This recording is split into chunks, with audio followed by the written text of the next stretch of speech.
Hello YouTube, this is Wakia Lion coming to you pre-record from his camper.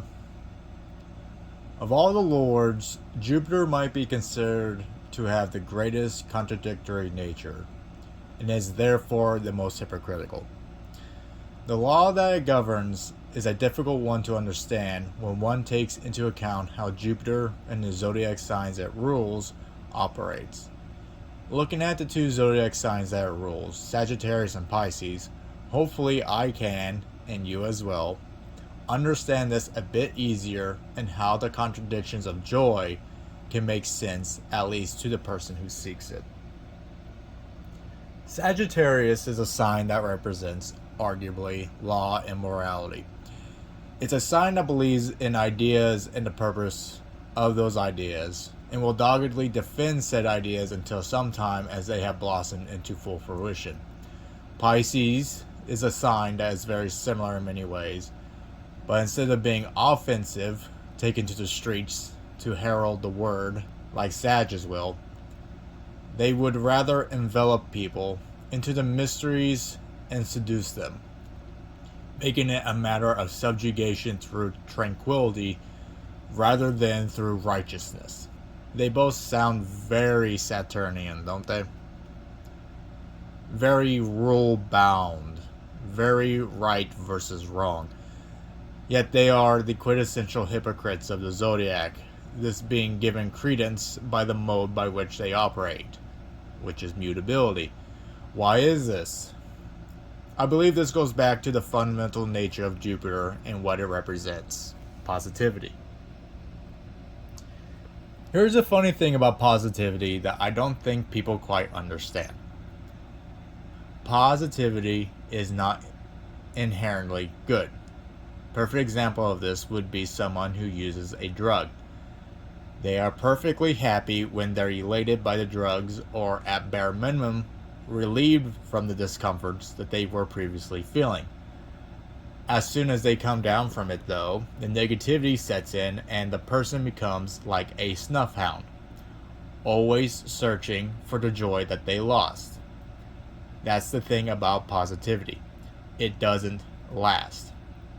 In fact, a better way to describe it is that positivity is fleeting, whereas negativity is stagnant. That's the explanation for seeming hypocrisy of Jupiter. It constantly seeks a fleeting ideal by any means necessary.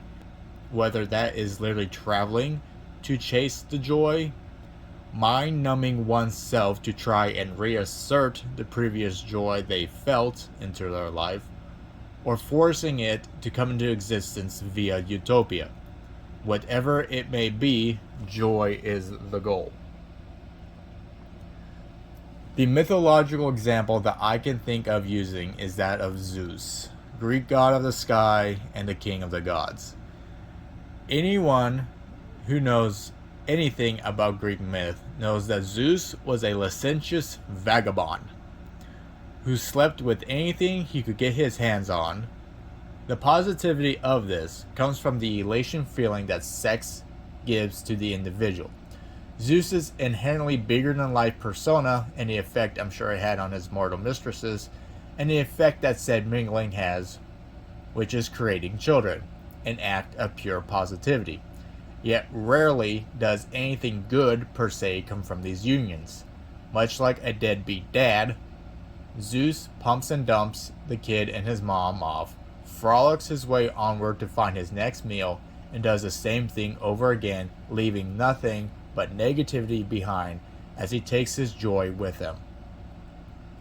There is a positive effect left in that the mere act of having children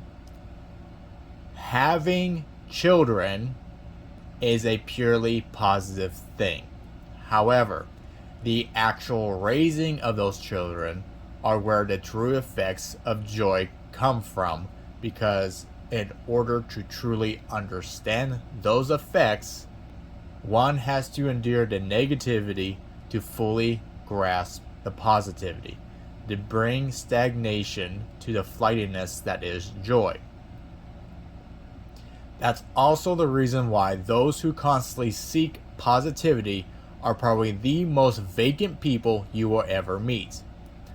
The joy becomes a mundane part of life, a chore of constantly searching for something that they seemingly can't hold onto. This is why vacations or festivals can be both miserable and awesome at the same time. It's the anticipation, the dedication, and the payoff of the events that makes it worth it, not the event itself. Without the build up to it, it feels vacant. So, using the structure of the dichotomies, what does Jupiter represent?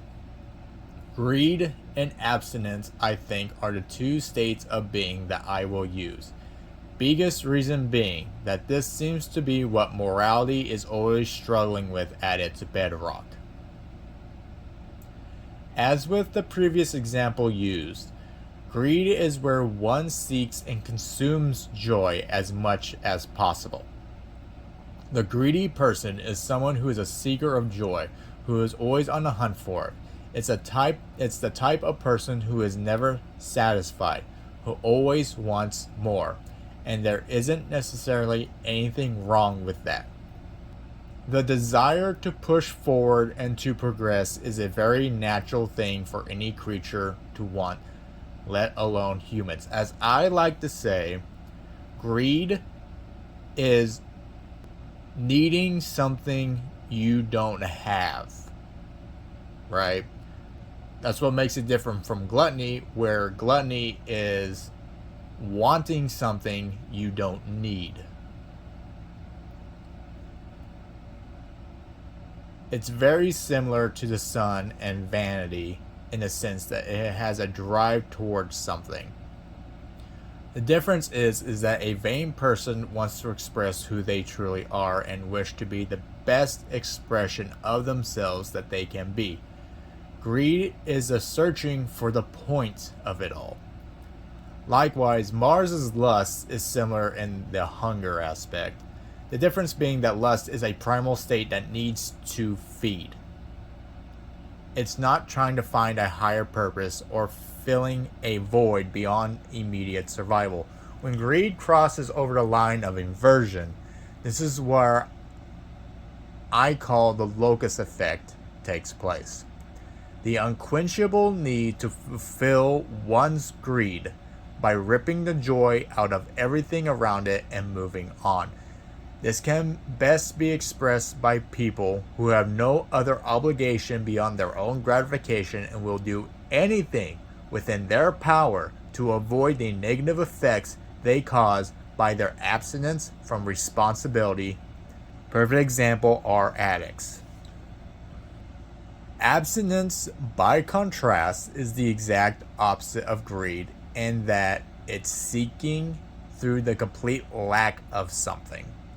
Again, abstinence is the seeking through the complete lack of something.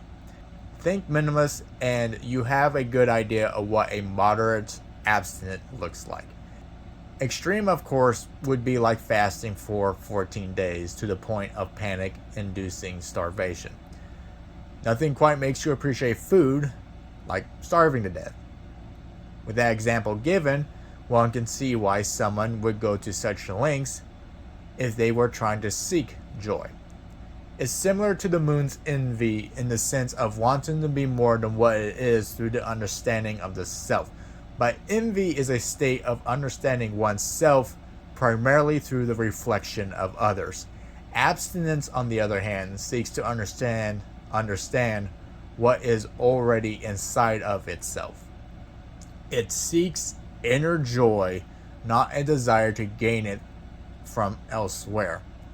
Mars's love is like this as well, where in many ways, love's desire to romanticize the other is a lot of what fulfills itself and consequently keeps it distant from others as well, while living within its own romance. Love, however, still seeks to consume the other in its obsessive passions. Abstinence has no desire for any outside influence in its meditations. It simply wants to wander only within its own world, a world that usually is created for the sake of escapism. This tendency to reject the outer world is what tends to lead it to crossing the border, becoming quite possibly the most tyrannical of the lords in the desire to seek joy through the complete rejection of joy itself, a rejection of life itself so as to be able to see the greater picture. Think Stalinist Russia or the Spartans. The complete rejection of anything that does not adhere to the stringent doctrine of utopia. Looking at both sides, I think it's easy to see that the perfect union of the dichotomies is purpose. What purpose ultimately means, though, I think can best be explained by an old quote from a favorite movie of mine. When you need me, but don't want me, then I will stay. But if you want me, but no longer need me, then I must go. Purpose is joy. That is the law that Jupiter governs. Speaking for myself, when it comes to having children and raising them, my thoughts and feelings align quite well with the law and the above quote. Thank you for your time. I appreciate it a great deal and look forward to lecturing you again in the next video. Bye.